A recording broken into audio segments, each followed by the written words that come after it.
শুভ সকাল বন্ধুরা, তোমরা সবাই কেমন আছো? আশা করি খুব ভালো আছো। তোমাদের আশীর্বাদ ও ভালোবাসা আমরাও খুব ভালো আছি। আমি হচ্ছে কুচবিহার জেলার ছোট্ট একটি গ্রামের সাধারণ ঘরের বউ, আমি দীপিকা। তোমরা এই ব্লগটা দেখতে থাকো, আশা করি খুব ভালো লাগবে। আর আমি এদিকে সকাল সকাল ঘুম থেকে উঠে তোমাদের সঙ্গে শেয়ার করে নিচ্ছি। আর এইদিকে দেখো হাঁসগুলোকে ছেড়ে দিয়েছি। তো হাঁসগুলো বাইরে যাওয়ার জন্য দেখো ছটফট ছটফট করছে, কিন্তু যেতে এখন পারবে না। গেট এইদিকে দেওয়া আছে, আর গেটের যে নিচ দিয়ে আর কি যায় সেটাও বন্ধ করে দিয়ে দেওয়া হয়েছে। আসলে এইদিকে মানুষের মানে ধানের বীজ ফেলছে, ওইখানে যায় তো নষ্ট করে দেয়, তাই না? আর এমনিতে বর্ষার জন্য ধানের বীজ কিন্তু উঠছে না, জলের মধ্যে ডুবে আছে। তো জানি না কী হবে এগুলো। তো যাই হোক, আর এইদিকে দেখো এই যে বৃষ্টি পড়া শুরু হয়ে গেছে, ঝিমঝিম ঝিমঝিম বৃষ্টি। গা ভিজে যায় ঠিকই, কিন্তু কাজ তো করতে হবে, তাই না? তো যাই, এখন তাড়াতাড়ি করে কাজগুলো করে নিই, ঠিক আছে? তো বন্ধুরা এইদিকে দেখো এই যে বাসন কুসনগুলো নিয়ে যাচ্ছে, আর দোকানের এই যে মিল্ক ক্যান, তারপরে হচ্ছে মানে বয়াম, এগুলো তো কলপায় রেখে দিয়ে তারপর এদিকে ঘরগুলো তো ঝাড় দিয়ে নিয়েছে। তো এখন আমি উঠানটা ঝাড় দিয়ে নিব। আর এখনও কিন্তু কেউ এখনও ঘুম থেকে ওঠেনি। আর হাঁসগুলো দেখো মানে বাইরে যাওয়ার জন্য ছটফট করে বেড়াচ্ছে। আর কবিতরটাও দেখো কত সুন্দর করে এদিকে খেয়ে বেড়াচ্ছে, তাই না? আর গরু তো এখন বাইর করে যাবেই না, আকাশের যা পরিস্থিতি। আর গরুগুলো এই যে সময়ে না ভিজাটাই ঠিক আছে, তাই না? সকাল সকাল এদিকে তো সেই জন্য গরুগুলো বাইর করা হয়নি। আর এইদিকে দেখো এই ঘরের বারান্দাটা একদম জল পড়ে পড়ে একদম শেষ হয়ে যাচ্ছে। আসলে কি বলতো, এই বারান্দার সম্পূর্ণ টিনগুলো একদম ফুটো ফুটো হয়ে গেছে। তো কি করা যায়, এরকম করেই চলছে। দেখো এই যে দরজার সামনেটা একদম জলে ভিজে একদম কি হয়ে গেছে। আর প্রতিদিন এগুলো মানে পরিষ্কার করতে হয়, সেটা বড় কথা না, কিন্তু কেউ যদি আবার এখানে পড়ে তাহলে কি অবস্থা হবে। তো যাই হোক, এরকম করেই চলতে হবে, করার কিচ্ছু নেই। বারান্দাগুলো আজকে 2 বছর হয়ে গেল, মানে ঠিক করতে পারছি না। এইদিকে আমরা যে ঘরে থাকি ওই ঘরটা ওইদিকে ফুটা হয়ে গেছে, ওই রকম করেই চলছে, ঠিক আর করতে পারছি না। এই যে টিনগুলো নিয়ে এসেছে, এগুলো কিন্তু ভুট্টার জন্য নিয়ে এসেছে। আসলে দোকান ঘরের ওইদিকে বারান্দাটাও চলে না, তো দোকানের জন্য এনেছে। তো সেই কাজটাও আর কি করা হচ্ছে না। তো যাই হোক, আজকে না হয় কালকে তো করতেই হবে, তাই না? বিশেষ করে দোকান ঘরটা আগে আমরা যেভাবেই তো আমরা যেভাবেই হোক না কেন, একদিকে জল পড়লে আরেকদিকে থাকতে পারি, তাই না? কিন্তু দোকানটার উপর দিয়ে আমরা কোনো রকম করে চলছি, এমনটাও না যে একবারে সেই মানে বিক্রি বাটা হয়, তবুও তো আর কি চলতে তো হচ্ছে, তাই না? ওইটুকুর উপর দিয়ে। তো যাই হোক, ওই ঘরের বারান্দাটাই আগে আর কি ঠিক করার কথা আর কি। তো যাই হোক, এইদিকে বকবক করতে করতে দেখো উঠানটা প্রায় অর্ধেকটা ঝাড় দেওয়া হয়ে গেল। আর এইদিকে উঠানের অবস্থা দেখো একদম নীল হয়ে গেছে।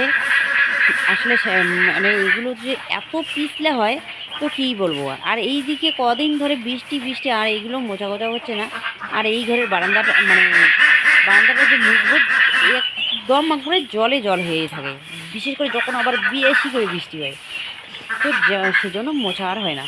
আর এইদিকে দেখো ওই ঘরের বারান্দাটা একদম ভেঙে যাচ্ছে। তো এইরকম হচ্ছে অবস্থা। আর উঠানটা একদম দেখো ধুয়ে ধুয়ে চলে যেতে যেতে একদম দেখো কী হয়ে গেছে উঠানের অবস্থা। মাটিগুলো না সরে সরে যাচ্ছে। তো যাই হোক, অনেক দিন হয়েছে এই বাড়িতে যখন নাকি করেছে তখনই উঠোনে মাটি দিয়েছে, তাছাড়া কোনো বছরও উঠোনে মাটি দেওয়া হয়নি। তো সেজন্য উঠানটা এখন না জল জমে। তো দেখো বেশি জল জমে না, যখন খুব বৃষ্টি হয় তখন একটু জল জমে। আর এইদিকে হাঁটাচলা করতে কিন্তু খুব অসুবিধা হয়। তো আমরা তো যেভাবেই হোক চলছি, কিন্তু হঠাৎ করে কেউ যদি আসে তাহলে পিছলিয়ে পড়তে হবে, এমন অবস্থা। তো যাই হোক, তাড়াতাড়ি করে এইদিকে উঠানটা ঝাড় দিয়ে নিই। আর এইদিকে জল থাকলে উঠানটা একটু ঝাড় দিতে না সুবিধা হয়, ছলবলা থাকে, তো তাড়াতাড়ি করে ঝাড় দেওয়া হয়। আর অল্প একটু বৃষ্টিপাত হলে পরে গিয়ে পাতাগুলো যদি পড়ে চিটকে লাগে, তো মানে উঠতেই চায় না। আর এইদিকে এই যে আমার শাড়িটা দেখো কী অবস্থা হয়েছে, একদম ছিঁড়ে গেছে, এত পাতলা হয়েছে, তো কী বলবো। আর এই শাড়িটাও ওই শাড়িটাও মানে পরাই যাবে না আর। তো বন্ধুরা, এইদিকে আমার বাসন মাজা, তারপর হচ্ছে একটু জায়গাটা মোছা, কলপার ঝাড় দেওয়া হয়ে গেছে। এখন আমি তাড়াতাড়ি করে ছান করে আসি, ঠিক আছে? পরে তোমাদের সঙ্গে দেখা হবে। তো বন্ধুরা, এইদিকে দেখো আমার সমস্ত কাজকর্ম শেষ। আর এইদিকে মা উঠে দেখো গরুগুলো বাইর করলো আর গোয়াল ঘরটা পরিষ্কার করে দিচ্ছে। তো এইদিকে বর্ষার দিন কিন্তু এগুলো মাই করে, আর আমি এদিকে রান্না বান্না বা তারপর বাড়ির এইদিকে কাজগুলো আমি করে নিই। আর গরু কেন গরুর ওইখানে যাই না, কারণ বর্ষার দিন এই যে জল বাড়ির মধ্যে এই যে গরু বাঁধা হয় আনা হয়, তো আমি এগুলো পাই না, যোগ আছে এই জমিগুলোতে, তো সেজন্য ভয় লাগে। আর এইদিকে এই যে গোয়াল ঘরের অবস্থা দেখো কি হয়ে আছে। তো প্রতিদিন মানে বর্ষার কদিন প্রতিদিন মাই এইগুলো করে। তো যাই হোক, এইদিকে দেখো কি অবস্থা হয়েছে, মানে কি আর বলবো। আর এইদিকে দেখো এই যে গোয়াল ঘরের টিনগুলো এইগুলো ফুটো হয়ে গেছে, তো জল পড়ে। তো যেদিকে জল পড়ে না সেই দিকে গরুগুলো কোনো রকম করে থাকে, এই রকম করেই চলছে। আমাদেরও কষ্ট, এই যে গরুগুলো আছে গরুগুলোরও খুব কষ্ট হয় জানো, কিন্তু কি করা যায়, এই কষ্টের মধ্য দিয়েই আমাদের চলতে হবে। আর আমাকে সর্দি লাগছে, হয়তো ভয়েসগুলো একটু শুনতে তোমাদের অসুবিধে হতে পারে। তো এই দিকে দেখো আমার স্নান করেছিলাম, তো এইদিকে জামা কাপড়গুলো শুকিয়ে দিইনি, তো এখন এইদিকে একটু বৃষ্টি কম হয়ে গেছে, তো ভাবলাম যে না এখন মানে একটু দিয়ে দেই। তো হাওয়া বাতাসের মধ্যে একটু হলো মানে হালকা হালকা একটু তো শুকাবে তাই না, তো ফ্যানের মধ্যে দেবো তাহলে শুকিয়ে যাবে ভালো করে, তো সেই জন্য এইদিকে দিয়ে দিচ্ছি। আর কি বলবো, আমাদের বাড়ির চারিদিকে হচ্ছে জল, আমরা হচ্ছি মাঝখানটায়, তো শুধু বাড়িতেই দেখো জল নেই, তাছাড়া চারিদিকে এইদিকে দেখো ক্ষেত। আর নিচটা তো তোমাদেরকে দেখাইছি দোলা জমি, তো ওইখানে তো জল পড়ে, তো দোলার মধ্যে কিন্তু এইদিকে জল মানে নদীর জল ঢুকেছে, তো সেটাও তো তোমাদের সঙ্গে শেয়ার করা হয়নি, তো ঠিক আছে পরে তোমাদের সঙ্গে শেয়ার করব। আমাদের দোলার মধ্যে জল উঠেছে, কিন্তু আমাদের বাড়িতে উঠে না, যদি আমাদের বাড়িতে উঠে তাহলে একদম বড় যদি বন্যা উঠে 2003 সালে, তারপরে 17তে যখন বন্যা হয়েছে তখন শুধু আমাদের বাগান বাড়িতে জল উঠেছে। তো বন্ধুরা এইদিকে দেখো সবাই উঠে গেছে, আর বাইরে এইদিকে আছে আসলে কি বলতো আমাদের পুকুরে মাছ ছাড়া হয়েছে, মাছগুলো মনে হয় বাইরে হয়ে গেছে, তো সবাই এইদের জন্য আর কি চিন্তা করছে, আর এইদিকে জল দেখছে। তো যাই হোক আমি কিন্তু এইদিকে ভাতটা বসিয়ে দিয়েছি, তো এইদিকে আমি তাড়াতাড়ি করে যাই ভাতটা দেখি হয়েছে কি না, আর এইদিকে দেখছি আমগুলো পেকেছে কি না, কিন্তু সবার আম শেষ হয়ে যাবে তারপর আমাদের আমগুলো পাকবে, তো এখন কিন্তু পাকবে না যতই দেখো না কেন, শুধু দেখেই যাই সবাই কিন্তু, আর টিপে টিপে যাই যে পাকছে নাকি পাকছে নাকি, কিন্তু না এখনও পাকেনি, অনেক দেরি আছে আরও। তো যাই হোক এটাই কিন্তু ঠিক, কারণ সবার আম শেষ হয়ে যাবে আর তারপর আমাদের আম পাকবে তখন আমরা খাবো। আর এই দিকে তো অনেক আম তো খাওয়াই যাচ্ছে তাই না, এর বাড়ির ওর বাড়ি, পিসির বাড়ির থেকে ওর দিচ্ছে, তারপরে মামার বাড়ি মাসির বাড়ি সবার বাড়ির থেকে আম আসছে কিন্তু আমাদের বাড়িতে, তাই না।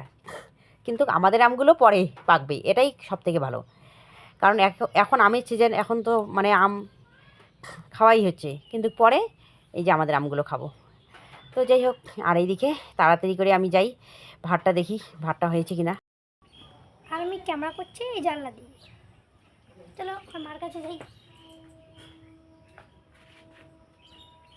এই যে মা এসেছে, মার কাছে এখন মোবাইলটা দিই।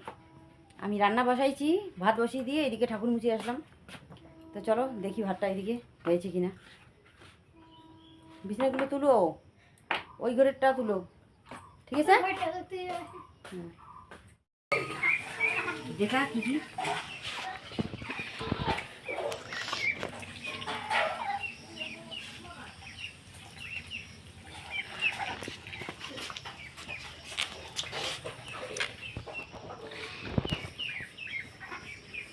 বর্ষার দিন আর গরম গরম ভাত খুব সুন্দর লাগে। পিঠে করলাম মাখা, আলু মাখা আর শুক্তার চাটনি, আর কালকের আছে, কালকে সবজি ছিল ওইগুলো ওরা খেয়েছে আর আমি খাইনি, আর কিছু সবজি ছিল এই যে হাঁসকে দিয়ে দেওয়া হয়েছে, হাঁসগুলো কত সুন্দর করে এদিকে খাচ্ছে। তো ঠিক আছে তাড়াতাড়ি করে খেয়ে নেয়। ঘুগনিটা সিদ্ধ বসিয়ে দিতে চাইলাম, তো ভাবলাম যে না আগে গরম গরম ভাতটা খেয়ে নেই তারপর না হয় ঘুগনিটা সিদ্ধ দেবো। আর মা ওইদিকে বাসন নিয়ে কল পাড়ে গেছে, ওরা মানে খাওয়া দাওয়া করেছে ওইগুলো বাসন। তো বন্ধুরা এইদিকে তাড়াতাড়ি করে খাওয়া দাওয়া করে এই যে বেরিয়ে পড়লাম আমরা বড় ননদের বাড়ির উদ্দেশ্যে, তো ঠিক আছে গিয়ে তোমাদের সঙ্গে শেয়ার করে নেব।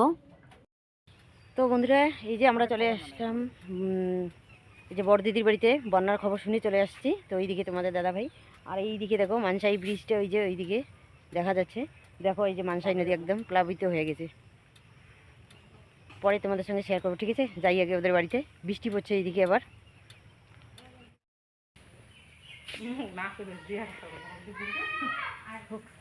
তো বন্ধুরা এই যে চলে আসলাম আমরা দিদির বাড়িতে,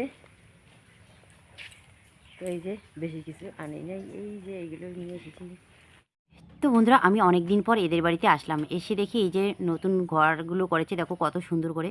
তো এটা হচ্ছে বড় ননদের বর, তো বড় জামাইবাবু, তো এর অসুখ হয়েছে। তো এমনি হাতটা হাতটা ঠিক নেই, ইয়েও না, ইয়ে এলাম। এই এইটা ভুল কমে করে নেবে নয় হ্যাঁ, নয় নেবে কয়েকদিনে ঠিক হয়, অনেকটা অল্প অল্প হয়েছে ঠিক, হ্যাঁ আস্তে আস্তে হইবি, একবারে তো আর হয় না। মনে আর হাইপে হাইপে চালাই তা ঠিক এই 4 দিন হরমোন আছে, তারপরে 3 দিন ওই খোলা মাঠে রাখছে।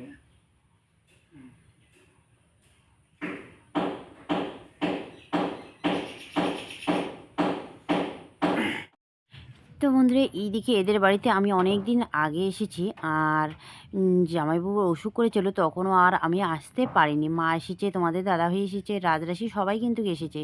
তো আজকে বড় দিদি ফোন করে বলল যে জামাইবাবুর এরকম অবস্থা, তার মধ্যে যদি মানে বাড়িতে জল উঠে তাহলে কী অবস্থা হবে, তাই না? তো সেজন্য এদিকে তোমার দাদাভাই বললো যে চলো গিয়ে ঘুরে আসি। তো এইদিকে চলে আসলাম ওদের বাড়িতে। তো হ্যাঁ, আজকে রাত্রিবেলা যদি মানে বৃষ্টি হয় মুষলধারা, তাহলে ওদের বাড়িতে জল উঠবে। আর একবার এমন বন্যা হয়েছে, ওরা বাড়িতে থাকতে পায়নি, একদম কি অবস্থা হয়েছিল ওদের বাড়িতে না, এক কোমর জল হয়েছিল।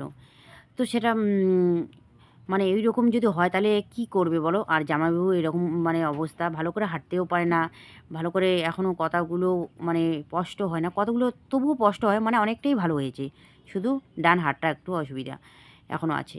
তো যাই হোক, এদিকে দিদি বললো যে আমি আম পাড়িয়ে নিয়ে আসি, তারপর ভাতটা বসিয়ে দিই।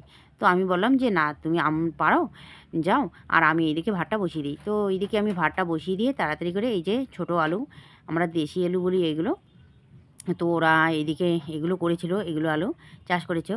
তো অনেকগুলো আলু আছে, তো আমাকে এই যে বস্তাটা বাইর করে দিল যে বেছে বেছে কাট। তো সেই জন্য আমি এইদিকে আলু ভাজা কেটে নিচ্ছি, আর এইদিকে কি রান্না হয় পরে সেটাতে শেয়ার করব। তো এইদিকে ওদের রান্নাঘরটা দেখো কত সুন্দর কিন্তু করেছে, তো খুব ভালো করেছে, রেস্টুরেন্টের মতো নাকি করবে ঘরটা। তো এই শুধু রান্নাঘরটা দেখো কত সুন্দর করে করেছে। তো যাই হোক, বড় ভাগিনের বিয়ে লাগাবে, বর্ষা বাইর হলে বড় ভাগিনের বিয়ে লাগাবে। আর বাড়িতে লোকেরও দরকার কিন্তু দিদি একা দেখো, এইদিকে দেখো একটা মনে করো অসুখী মানুষ, জামাইবাবু যেহেতু হাঁটাচলা ভালো করে করতে পারে না, সামলাতে হয় চাষাবাদ, তারপরে এদিকে আত্মীয় স্বজন, মানে অনেক কাজ ওদের। তো বন্ধুরা আমি এদিকে এই যে বড় ননদের বাড়িতে এসেছি। তো এইদিকে আমি রান্নাটা বসিয়ে দিয়েছি, আর দিদি এদিকে আম পাড়তে চলে গেছে, আর এইদিকে আমি এই যে ছোটো আলুটা কেটে নিলাম ভাজার জন্য। তো দেখো এদিকে, চলো এদের রান্নাঘরটা তোমাদের সঙ্গে শেয়ার করি। এই যে এটা হচ্ছে নুনের পাড়, এই যে এখানে রান্না বসাইছি, আর এখনও সম্পূর্ণ ঘরটা ঠিক হয়নি। এই যে বাসন মাজা ইয়েটা, এটা কী বলে আমরা তো অত কিছু জানি না, তো আজকে লাগাইলো এটা। এই যে এটা লাগানো হয়ে গেছে। আর এইদিকে গ্যাস, আসলে এদের বাড়িতে তো এখনও বউ নেই, তাই না?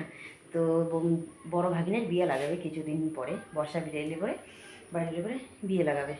তো ঠিক আছে, চলো এখন এটা হচ্ছে রান্নাঘর, তো পরের রুমটা চলো দেখাই।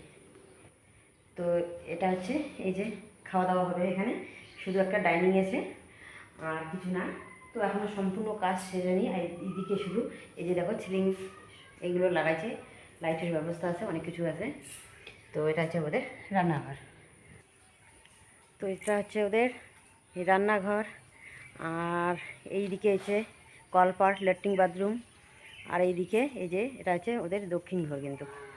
তো এই ঘরে বড় ভাগিনা, ছোটো ভাগিনা, মেজো ভাগিনা, মানে 3টে ভাগিনা ওরা থাকে। আর এই যে এটা হচ্ছে ওদের পূর্ব ঘর, এখানে দিদি আর জামাইবাবু থাকে। এখনও এই ঘরটা ঠিক করেনি, তো এটা আগের ঘর।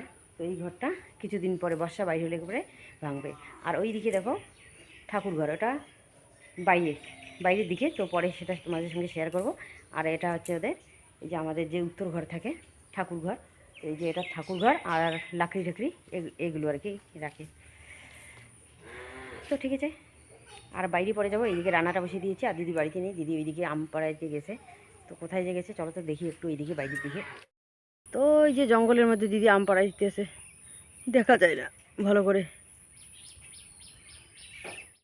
আর এটা হচ্ছে দিদিদের এই যে পুকুর, ওইদিকে ইয়ে দেওয়া আছে। আর এইদিকে দেখো কতগুলো হ্যাঞ্চা শাক হয়েছে, তোমরা কি বলো জানি না, আমরা বলি হ্যাঞ্চা শাক। আর এইদিকে এই দেখো মাছ চলে যায়, তো সেই জন্য এইদিকে এইরকম করে দিয়েছে। আসলে এই দিকটা হচ্ছে পুকুর, আর এই দিকটা ওদের জমি। আর বড় ভাগিনী এইখানে দেখো বসে আছে, উপরে যদি ছাদটা দেওয়া যায় তাহলে ভালো হবে, তাই না? এখানে বসে বসে আড্ডা মারা যাবে। তো ওটা নাকি যদি দেয় পরে দিবে নাকি। আর এই যে ওদের হচ্ছে ঠাকুরঘরটা, দেখো কত সুন্দর ঠাকুরঘরটা, তাই না? দেখতে খুব ভালো লাগে, কিন্তু আরও ভালো লাগবে এই ঘরটা যখন সরাবে। তো কিছুদিন পরে আর কি বর্ষা বাইরে হলে ঘরটা সরাবে, তাহলে ঠাকুরঘরটা কিন্তু আরও খুব সুন্দর দেখা যাবে, তাই না? তো যাই হোক, আর এই বাড়িতে একটা বউয়ের দরকার, তাই না? তো বর্ষা বাইরে হলে এই যে ভাগিনের বিয়ে লাগাবে, তারপরে এই যে বাড়িটা আবার গোছালো হয়ে যাবে, তাই না? খুব সুন্দর লাগে। তো যাই হোক, এখন তাড়াতাড়ি করে বাড়িতে যাই। আর এই দিকে দেখো ডালটা বসিয়ে দিয়ে এসেছি বাইরে একটু তোমাদের সঙ্গে শেয়ার করতে। আর দেখো এত বড় বাড়ির মধ্যে দিদি আর জামাইবাবু শুধু থাকে, আর ভাগিনা ওরা সবাই বাইরে থাকে। আসলাম তাহলে যাই,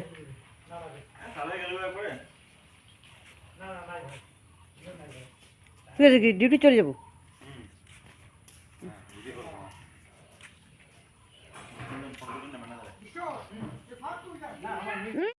তো বন্ধুরা, এদিকে আসার পথে না আমার কানের একটা পড়ে গেছে, তো বাজারের মাঝখানটায় পড়েছে অনেক লোক, আর একটা কিনা কানের কিভাবে তুলি বলো, তো সেজন্য আর তুলিনি। কানটা দেখো আমার ফাঁকা লাগছে, তাই না?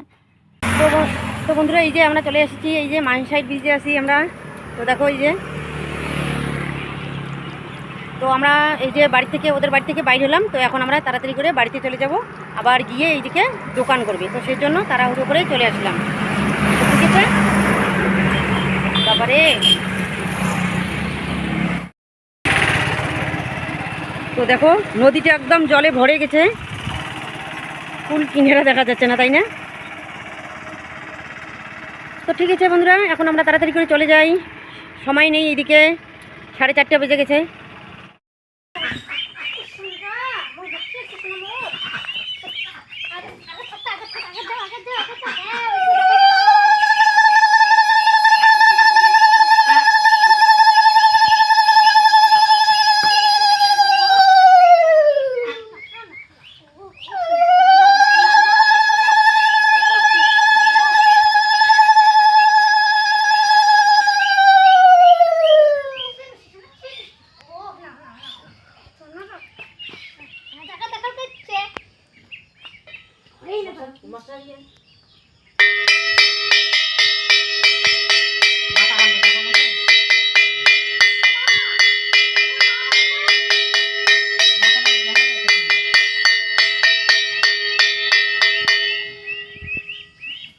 তো বন্ধুরা, আজকের থেকে এরা তো অনেক বড় হয়ে গেছে, তাই না? মাকে ছাড়া থাকতে পারবে, তো ওর মাকে এই যে বাবা রে খোপড়ার মধ্যে রাখবো, আর এদেরকে আলাদাভাবে রাখবো। ও ডং- এই দেখো বন্ধুরা, দুধ নিয়ে আসলাম, এখন আমরা দুধ খাবো। ভাত খাওয়া দাওয়া হয়ে গেছে, মিল্ক খাবো। বৃষ্টি পড়ছে। তো ঠিক আছে বন্ধুরা, আজকের ব্লগটা এ পর্যন্ত। কালকে তোমাদের সঙ্গে দেখা হবে নতুন ভিডিওতে।